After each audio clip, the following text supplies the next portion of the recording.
brilliant. Okay, so today we're going to make the chocolate bark. Has anyone been making chocolate before? No. No? And you've had like Thermomix for 5 years? Yeah. 5? 2. And oh my goodness, I'm looking at my branch manager who's had a Thermomix for much longer than that. Now, okay, so we're going to retell the story that I just told. Is one of the reasons Thermomix is so good at making chocolate is because of the tempering. It tempers chocolate so beautifully, and the story is, you know, I knew a chef who'd gone to the chocolate international championships. First time, kind of wasn't even in the top 10. Second year, took his Thermomix, which was allowed, and came first. And the whole idea is it allows you to do other things while you're actually doing that. And ever since I heard that story, I now make chocolate all the time.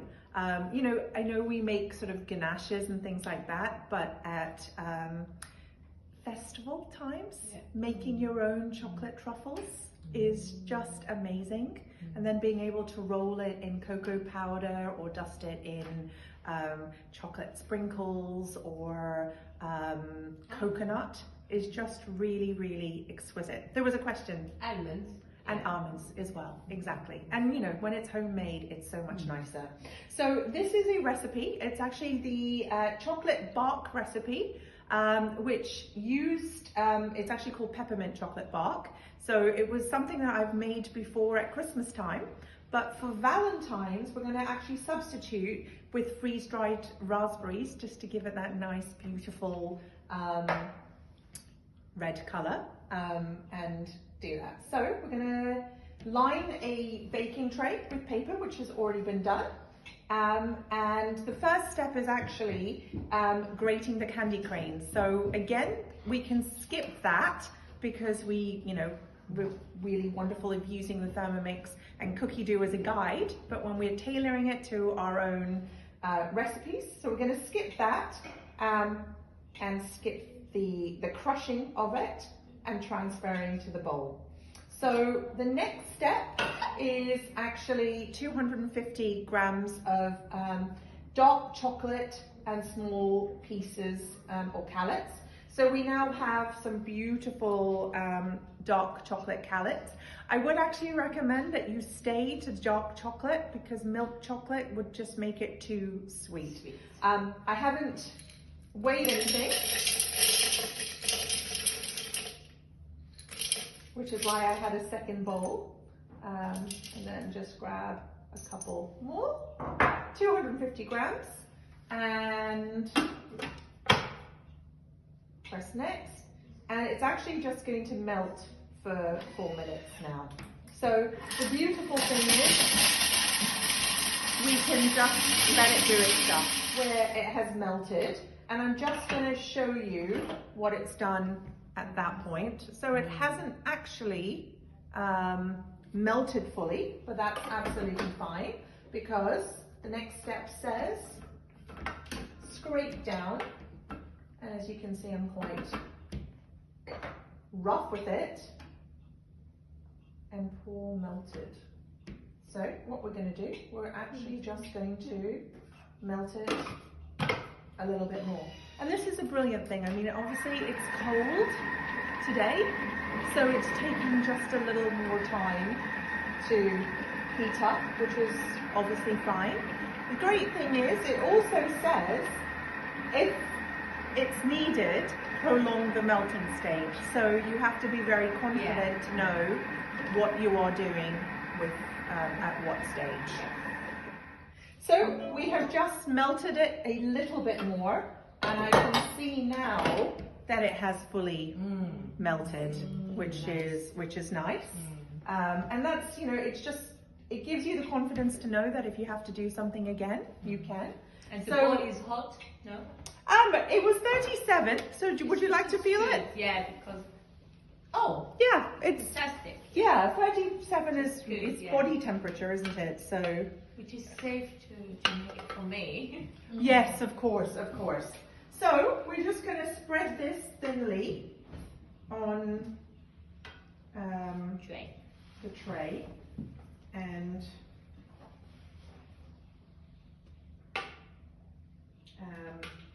actually, your other trick I'll tell you when you're making this, we do have some children in the room, is we can turn this into hot chocolate for them. Which we can. Do we have any milk? Yeah. Perfect. So, We don't waste anything. yeah. Yeah, exactly.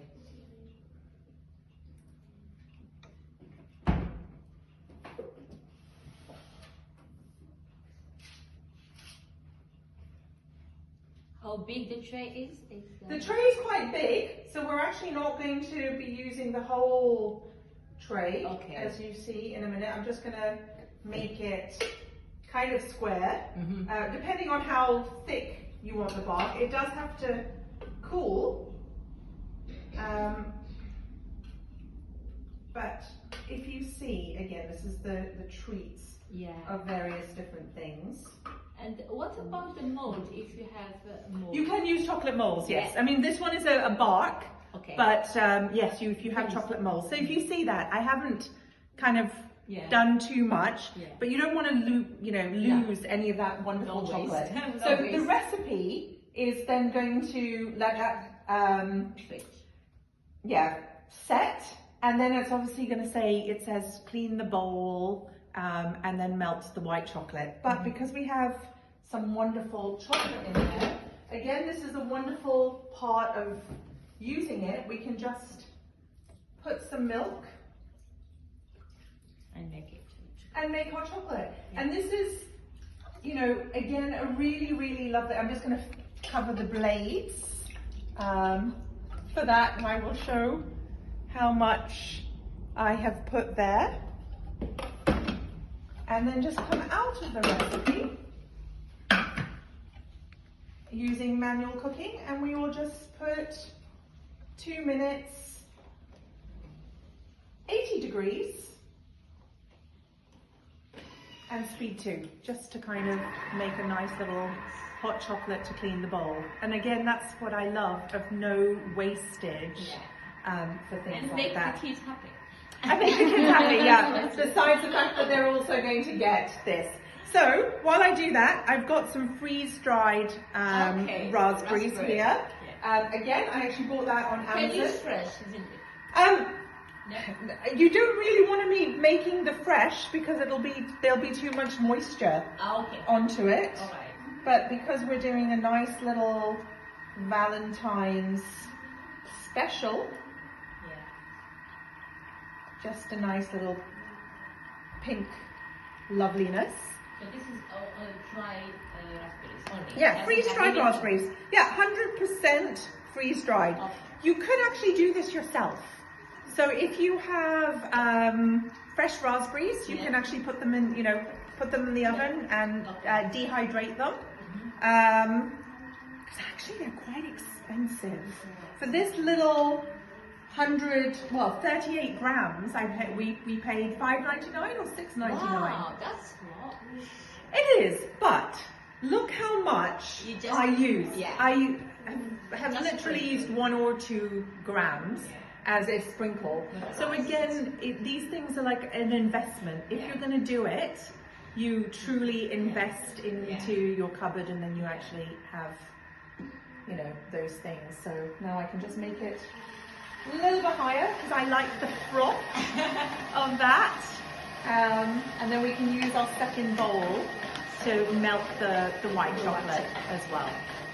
So you're going to use the same procedure as the white? Yes, exactly the same, but I think white chocolate it's easier to melt than the dark. Brilliant.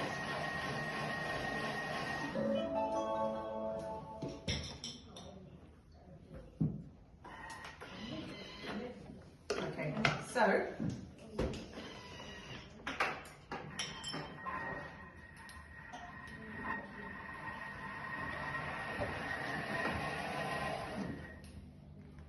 you can see how I cook at home. Everything's like ad hoc and real.